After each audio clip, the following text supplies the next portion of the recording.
Saudaraku, kasus kematian tragis yang terjadi di Masjid Agung Sibolga, Sumatera Utara beberapa waktu yang lalu, atau tepatnya pada 31 Oktober 2025, akhirnya mengungkap sosok utama yang menjadi provokator dari aksi tragis yang menganiaya musafir asal Provinsi Aceh hingga berujung pada kematian.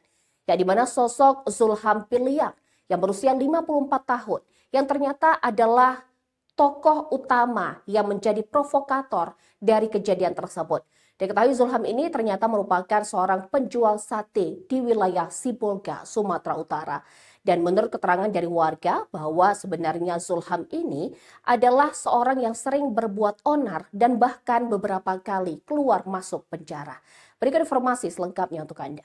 Sosok Zulham Piliang, penjual sate yang provokasi penganiayaan musafir hingga tewas di Masjid Sibolga. Kasus tragis kematian seorang musafir di Masjid Agung Sibolga, Sumatera Utara akhirnya mengungkap sosok utama di balik peristiwa berdarah tersebut. Ia adalah Zulham Piliang alias Ajo, 57 tahun, seorang penjual sate yang kini ditetapkan sebagai tersangka. Korban diketahui bernama Arjuna Tamaraya, 21 tahun, mahasiswa asal Kabupaten Semelu, Aceh. Ia tewas setelah dianiaya secara brutal oleh Zulham bersama 4 pelaku lainnya pada Jumat 31 Oktober sekitar pukul 3.30 WIB.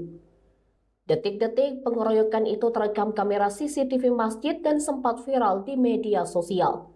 Ketua Badan Kesejahteraan Masjid atau BKM Masjid Agung Sibolga, Ibnu Tasnim Tampu Bolon menegaskan bahwa Zulham bukan pengurus maupun jamaah aktif di masjid. Menurut Ibnu, sehari-hari Zulham berjualan sate di sekitar area masjid.